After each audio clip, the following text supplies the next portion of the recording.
Baiklah, saat ini saya akan membahas pengaplikasian materi himpunan di bidang farmasi. Yang pertama, saya akan menjelaskan pengertian dari himpunan. Himpunan adalah kumpulan benda atau objek yang terdefinisi dengan jelas.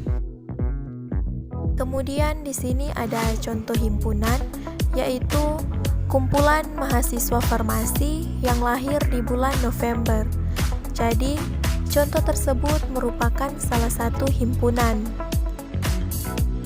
Di sini juga ada 3 cara untuk menyatakan himpunan. Yang pertama, menyebutkan anggotanya atau enumerasi. Sebagai contoh, A adalah himpunan jahe, kunyit, temulawak.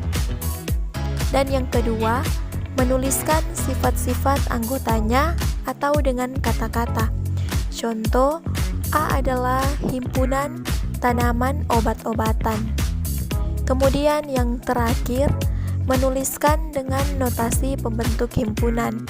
Contohnya, A adalah himpunan X, sehingga X elemen atau anggota tanaman obat-obatan. Selanjutnya kita masuk dalam himpunan kosong. Suatu himpunan dikatakan himpunan kosong apabila tidak terdapat anggota pada suatu himpunan. Himpunan kosong dapat dilambangkan dengan tanda kurung kurawal yang tidak ada anggota di dalamnya, atau tanda angka 0 yang diberi garis di bagian tengahnya. Kemudian di sini ada juga himpunan bagian. Suatu himpunan dikatakan himpunan bagian dari himpunan lain jika semua objek atau anggota pada himpunan pertama merupakan anggota dari himpunan kedua. Himpunan bagian dapat dilambangkan seperti contoh berikut ini. Contoh yang pertama itu dibaca A himpunan bagian dari B, dan yang kedua itu dibaca A bukan himpunan bagian dari B. Jadi untuk lambang himpunan bagian ada di contoh yang pertama, dan lambang untuk bukan himpunan bagian ada di contoh yang kedua. Selanjutnya himpunan semesta. Himpunan semesta merupakan himpunan yang memuat semua anggota yang dibicarakan. Himpunan semesta juga terkadang sering disebut sebagai semesta pembicaraan. Lambang himpunan semesta adalah S atau U, namun seringkali digunakan sebagai lambang himpunan semesta itu adalah S. Kemudian dalam himpunan juga kita akan mempelajari mengenai diagram Venn. Nah, diagram Venn adalah gambar yang digunakan untuk menyatakan hubungan antara himpunan dalam suatu kelompok objek yang memiliki kesamaan. Biasanya juga, diagram Venn ini digunakan untuk menggambarkan himpunan yang saling berpotongan ataupun saling lepas. Di sini ada contoh untuk menyajikan himpunan ke dalam bentuk diagram Venn. Diketahui S atau himpunan semestanya adalah himpunan 1, 2, 3, 4, 5, 6, 7, 8, 9. A adalah himpunan 1, 2, 3, 4, dan B adalah himpunan 3, 4, 5, 6, 7. Nah, untuk menyajikan himpunan tersebut ke dalam bentuk diagram Venn, yang pertama kita lihat dulu angka yang sama yang ada pada himpunan A dan himpunan B. Di sini ada 2 angka yang sama yang ada pada himpunan A dan himpunan B, yaitu 3 dan 4. Nah, 3 dan 4 ini kita masukkan ke dalam diagram perpotongan antara himpunan A dan himpunan B atau di bagian tengah. Kemudian, untuk himpunan A, kita tinggal memasukkan angka 1 dan 2 saja ke dalam diagram A, karena 3 dan 4 sudah ada di perpotongan antara A dan B, karena kedua himpunan tersebut memiliki kedua nilai tersebut, yaitu 3 dan 4. Nah, begitu juga dengan himpunan B. Kita hanya memasukkan angka 5, 6, dan 7 saja, karena 3 dan 4 itu sudah termasuk di perpotongan antara diagram himpunan A dan himpunan B. Nah, sekarang untuk himpunan semestanya yang nilainya tidak ada pada himpunan A dan himpunan B, kita masukkan di bagian semestanya atau di luar diagram himpunan A dan himpunan B, yaitu 8 dan 9.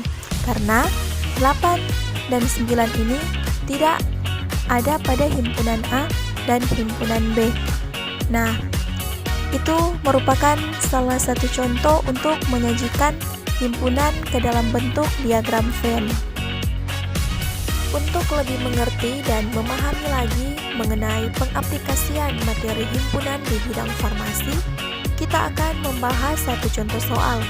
Contohnya yaitu program studi farmasi di Universitas Samratulangi Manado menyediakan 2 bidang minat bagi mahasiswa yang ingin mengembangkan ilmu pengetahuannya, yaitu farmasi obat dan farmasi pangan. Dan dalam penelitian yang dilakukan, diperoleh data 68 mahasiswa yang memilih bidang farmasi obat, 50 mahasiswa yang memilih bidang farmasi pangan, dan ada 8 mahasiswa memilih bidang farmasi obat dan farmasi pangan. Sedangkan 35 mahasiswa tidak memilih kedua bidang tersebut. Nah, yang menjadi pertanyaannya adalah, hitunglah banyaknya mahasiswa dalam kelompok tersebut. Untuk menyelesaikan soal tersebut, langkah pertama kita harus menyajikan himpunan ke dalam bentuk diagram Venn. Dan gambar diagram Venn-nya seperti pada gambar yang sudah ada dalam penyelesaian tersebut. Dan di dalam soal sudah diketahui ada 68 mahasiswa yang memilih bidang farmasi obat, 50 mahasiswa yang memilih bidang farmasi pangan, 8 mahasiswa yang memilih bidang farmasi obat dan farmasi pangan, dan 35 mahasiswa yang tidak memilih kedua bidang tersebut. Namun, dalam menyajikan himpunan tersebut ke dalam bentuk diagram Venn, yang pertama, kita masukkan dulu banyaknya mahasiswa yang memilih kedua bidang tersebut ke dalam diagram perpotongan antara himpunan mahasiswa yang memilih bidang farmasi obat dan farmasi pangan, yaitu sebanyak 8 mahasiswa. Dan untuk yang memilih farmasi obat, sebanyak 68 mahasiswa.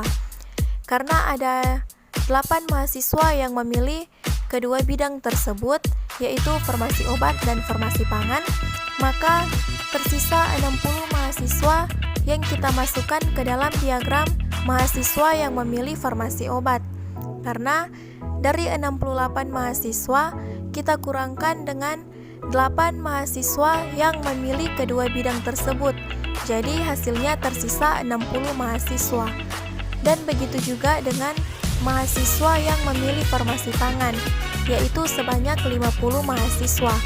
Karena ada 8 mahasiswa juga yang memilih kedua bidang tersebut, maka dari banyaknya 50 mahasiswa, kita kurangkan dengan 8 mahasiswa yang sudah memilih kedua bidang tersebut. Jadi hasilnya tersisa 42 mahasiswa. Kemudian, untuk mahasiswa yang tidak memilih kedua bidang tersebut, kita masukkan ke diagram di bagian semestanya. Nah, jadi untuk menentukan banyaknya mahasiswa yang ada dalam kelompok tersebut, kita tinggal menjumlahkan semua yang ada di dalam diagram tersebut, yaitu 60 tambah 8 ditambah 42 ditambah 35 sama dengan 145. Jadi, banyaknya mahasiswa yang ada dalam kelompok tersebut adalah 145 mahasiswa. Teman-teman, untuk mengetahui materi himpunan ini sebenarnya sangatlah mudah ketika kita mempelajari dengan sebaik-baiknya. Sampai di sini dulu penjelasan saya mengenai pengaplikasian materi himpunan di bidang farmasi. Semoga bermanfaat ya.